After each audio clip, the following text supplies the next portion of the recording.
Robert Masai, kama unanisikiza unaweza tuambia utuarifu tu hadi kufikia sasa matokeo yametangazwa rasmi ama kuna baadhi ya maeneo ambayo yamesalia kufikia sasa ndio matangazo rasmi ya matokeo ya uchaguzi huo yatangazwe rasmi. Robert.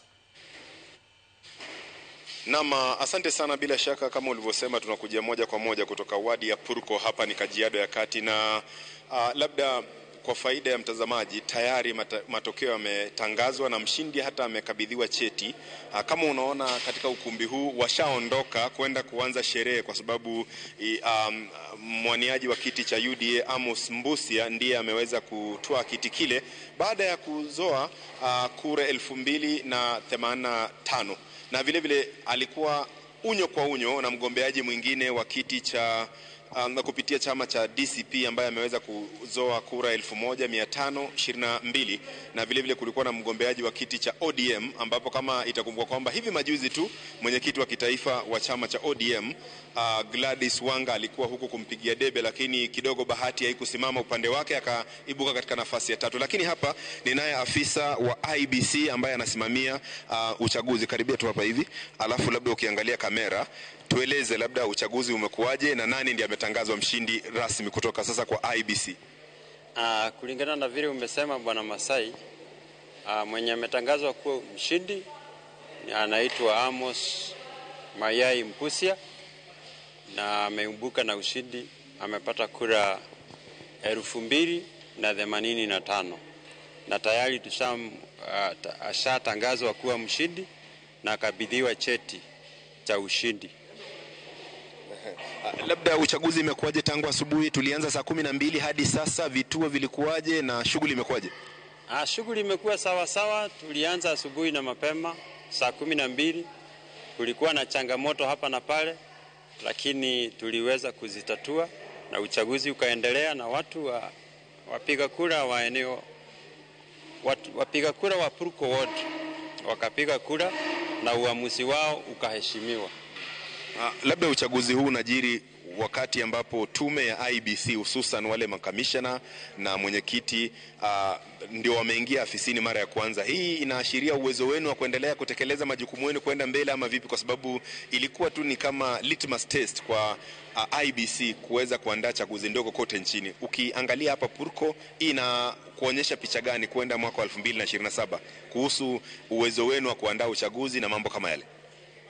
Nafikiri sisi kama IBC, na niseme wale tunaofanya kazi nyanjani, sisi tunakuanga tayari kila wakati, na wajibu wenye tumetekeleza leo ndio wajibu ambao sisi tumepewa na mwajiri wetu kama commission. Kwa hivyo sisi kazi yetu tukiwaambiwa tufanye hivi tunafanya, na tunafanya kulingana na utaratibu ambao umewekwa kisheria. Yes. Labda sasa tayari ushamkabidhi mshindi cheti, kwa hivyo nini kinafuata? Atatangazwa kule kwenye county assembly ama nini kitafuata? Chenye kitafuata ni kuwa sasa yeye hiyo cheti chenye nimempa ataenda nacho kule katika bunge la county ya Kajiado, atakikabidhi kwa speaker kama ishara kuwa yeye ndiye mjumbe rasmi wa Purko Ward. Kutoka sasa hapo mimi yangu itaishia hapo. Speaker wa bunge hilo sasa na yeye ataanzia hapo, na nafikiri pia hiyo kutoka hapo ataapishwa, na kisha apishwa ataanza kufanyia watu wa Purko kazi. Labda mwisho kabisa tukimalizia, mna zoezi la kusajili wapiga kura wapya na baadhi ya maeneo ambayo kulikuwa na chaguzi ndogo haikuwa imeanza. Sasa hii inaashiria nini katika eneo lako ili la Kajiado ya Kati? Inaashiria sasa kwa sababu uchaguzi umeisha,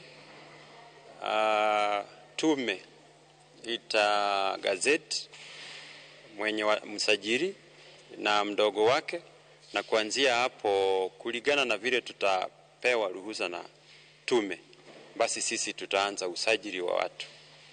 Yes. Haya, asante sana. Huyo anaitwa Bwana Ngunjiri ambaye ndiye anasimamia uchaguzi katika eneo bunge la Kajiado ya Kati. na ametueleza tu mengi kuhusiana na shughuli ambayo imekuwa hapa muda mfupi uliopita. Kama dakika 30 zilizopita, mbwembwe zilikuwa nyingi sana, lakini kwa sababu ya wafuasi na wanasiasa ambao wamekuwa hapa, wameelekea kule katika maeneo ya soko, kwa sababu tuko katika shule ya Ngoile ya wavulana ya Ngoile hapa Purko. Lakini sasa shughuli ndio zinazidi kufungwa. Tayari mshindi ashapatikana. Kwa hivyo ni swala ambalo tunasubiri aingie kule bungeni aweze kuapishwa ili kuweza kuwatumikia wakazi wa eneo hili ambao walisalia bila mwakilishi wadi baada ya kufariki kwa MCA wa eneo hili ambaye alikuwa anafahamika kama Simon Saitoti mwezi Aprili, na kuacha eneo hili bila mwakilishi, na sasa wamepata mwakilishi. Kwa hivyo tutakuwa tunasubiri kuona nini kitajiri kutoka hapa. Lakini itakumbuka kwamba ilikuwa ni kinyang'anyiro kati ya chama cha DCP ambacho kilikuwa kinapima uwezo wake na umaarufu wake katika kaunti ya Kajiado, na vile chama cha UDA ambayo kidogo ilikuwa kuwaonyesha makali yao katika eneo hili. Lakini kwa miaka mingi tu chama cha ODM kimekuwa kikitawala hapa Kajiado ya Kati, lakini kutokana na uchaguzi huu huenda masuala mengi tu ya kisiasa yakabadilika, hususan kuhusiana na nani mkali zaidi ya mwingine tukielekea katika uchaguzi wa mwaka 2027. Kutoka hapa Kajiado nitakomea hapo kwa sasa. Mimi naitwa Robert Masai. Kwako studio. Shukran sana Robert Masai. Sidai Oleng. Sidai kabisa Robert Masai. Erokamana nya kwa Ramogi man Robert Masai kuwuok Kajiado Central kar ward miluongo ni Purko kamanya kagesa ni PM kako wancho bedo motegna ahinya kata motwire ahinya kind duond bura mar UDA kaachiel kod DCP. To bende parne ma gin gweng' ma kinde machien ODM ne kod ambia ahinya kata kamano kaluwore kod Robert Masai man jafumo marwa okoni chal kagima duond bura mar ODM ne okoneno ka opimo pi to neno ka tut mar pi ne okonyal donje gi tiende, koro miyo ne oichorre gi chien.